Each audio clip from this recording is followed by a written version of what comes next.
ನಮಸ್ಕಾರ ಎಲ್ಲರೂ ಹೇಗಿದ್ದೀರಾ? ನಾನಿವತ್ತು ಯಾವುದೇ ರೆಸಿಪಿ ವಿಡಿಯೋನ ತೊಗೊಂಡು ಬಂದಿಲ್ಲ. ಇದು ಮೆಂತೆ ಕಷಾಯ ಅಂತ ಹೇಳ್ಬಿಟ್ಟು ಮೆಂತೆ ಕಾಳಿನ ಕಷಾಯ. ಯಾವಾಗಾದರೂ ಕುಡಿಬೇಕು ಅಂತ ಅನಿಸಿದರೆ ನಾನು ಮಾಡ್ಕೊತಾ ಇರ್ತೀನಿ. ಮೆಂತೆ ಕಾಳು, ಸ್ವಲ್ಪ ಬೆಲ್ಲ, ಹಾಲನ್ನು ಹಾಕ್ಬಿಟ್ಟು ಚೆನ್ನಾಗಿ ಕುದಿಸ್ಬಿಟ್ಟು ಕುಡಿತಾ ಇದ್ದರೆ ಆಹಾ! ಎಷ್ಟು ಚೆನ್ನಾಗಿರುತ್ತೆ ಅಂತ ಅಂತೀರಾ. ಸ್ವಲ್ಪನೂ ಕೂಡ ಕಹಿ ಇರೋದಿಲ್ಲ.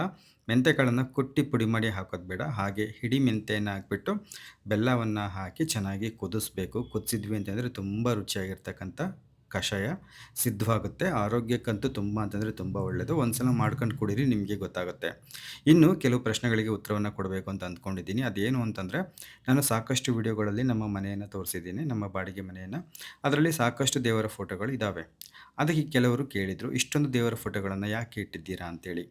ಅದಕ್ಕೆ ಉತ್ತರ ಏನು ಅಂತಂದರೆ, ನಾನು ಕೊಂಡಂತಹ ದೇವರ ಫೋಟೋಗಳು ಕೆಲವು, ಮಿಕ್ಕಂಥವು ಬೇರೆಯವರಿಂದ ಉಡುಗೊರೆಯಾಗಿ ಬಂದಂಥವು, ಮತ್ತು ಕೆಲವು ನಾನು ಈ ಮನೆಗೆ ಬರೋದಕ್ಕೂ ಮುಂಚೆ ಕೂಡ ಇದ್ದವು ಇಲ್ಲಿ.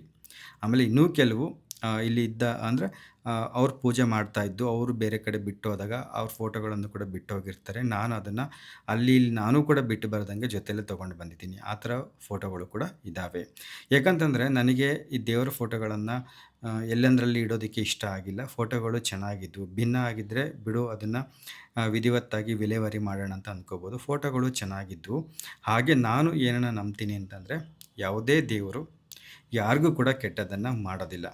ನಮ್ಮ ಕರ್ಮಕ್ಕೆ ಅನುಗುಣವಾಗಿ, ನಮ್ಮ ಕರ್ಮ ಫಲಗಳಿಗೆ ಅನುಗುಣವಾಗಿ ಫಲವನ್ನು ಕೊಡ್ತಾನೆ ಅಂತೇಳಿ ನಾನು ನಂಬಿದ್ದೀನಿ. ಹಾಗಾಗಿ ಆ ದೇವ್ರು ಇಟ್ಕೊಂಡ್ರೆ ಕೆಟ್ಟದ್ದಾಗುತ್ತೆ, ಈ ದೇವರನ್ನ ಇಟ್ಕೊಂಡ್ರೆ ಕೆಟ್ಟದ್ದಾಗುತ್ತೆ, ನಮ್ಮ ಕುಲದೇವರಿಗೆ ಈ ದೇವರು ಆಗಲ್ಲ.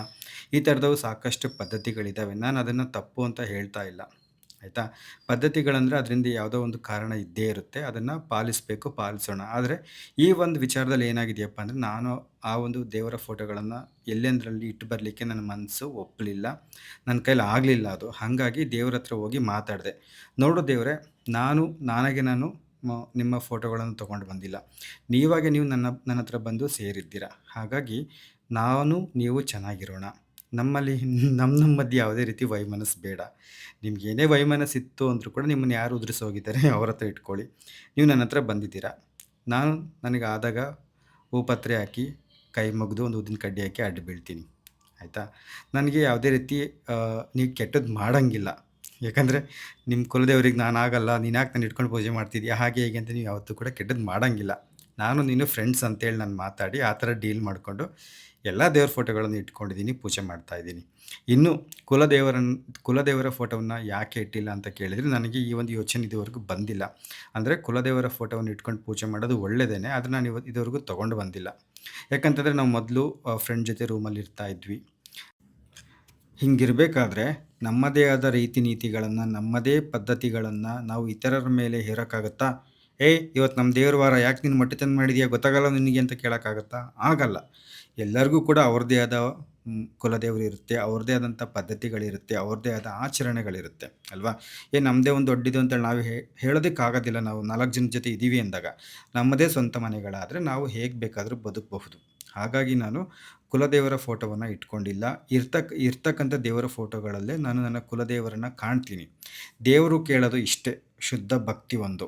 ಮಿಕ್ಕಂತೆ ಹೂವು, ಹಣ್ಣು, ಅಲಂಕಾರ, ಪೂಜೆಗಳು, ಬಟ್ಟೆಗಳು, ಅದು ಇದು ಅದೆಲ್ಲ ನಮ್ಮ ಶಕ್ತಿಗೆ ಅನುಸಾರವಾಗಿ ನಮ್ಮ ಪ್ರೀತಿಗೆ ಮಾಡ್ತೀವಿ ಅಷ್ಟೇ. ಅದನ್ನು ದೇವ್ರು ಯಾವ್ದು ಬಂದು ಕೂಡ ಅದನ್ನು ತಗೊಂಡು ಹೋಗೋದಿಲ್ಲ ಅಲ್ವಾ? ನಮ್ಮ ಶಕ್ತಿಗೆ ಅನುಸಾರವಾಗಿ ನಮ್ಮ ಪ್ರೀತಿಗೆ ನಾವು ಅದನ್ನು ಮಾಡ್ತಕ್ಕಂಥದ್ದು. ದೇವರು ತಗೊಳ್ಳೋದು ಶುದ್ಧ ಭಕ್ತಿ ಒಂದೇ.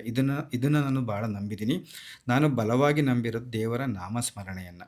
ನಾಮಸ್ಮರಣೆ ಅಂತಕ್ಕಂಥದ್ದು ತುಂಬ ಅಂತಂದರೆ ತುಂಬ ಪ್ರಭಾವಶಾಲಿ. ಹಾಗಾಗಿ ನಾನು ಇದನ್ನೇ ನಂಬಿದ್ದೀನಿ. ಎಲ್ಲ ದೇವರು ಒಂದೇ ಅಂತ ನಂಬಿದ್ದೀನಿ. ಎಲ್ಲ ದೇವರಲ್ಲೂ ಕೂಡ ನನ್ನ ದೇವರನ್ನು ಕಾಣ್ತೀನಿ. ಸದಾಕಾಲ ನನ್ನ ನಾಲಿಗೆಯಲ್ಲಿ ದೇವರ ನಾಮಸ್ಮರಣೆ ಇದ್ದೇ ಇರುತ್ತೆ. ಇದಂತೂ ಸತ್ಯ. ಹಾಗಾಗಿ ನಾನು ಎಲ್ಲ ದೇವರುಗಳಿಗೂ ಕೂಡ ಕೈ ಮುಗಿತೀನಿ, ಎಲ್ಲ ದೇವ್ರಿಗೂ ಅಡ್ಡ ಬೀಳ್ತೀನಿ. ಸರಿ, ಆಯಿತು. ಟಾಟಾ, ಬಾಯ್ ಬಾಯ್. ಮುಂದಿನ ವಿಡಿಯೋದಲ್ಲಿ ಸಿಗ್ತೀನಿ.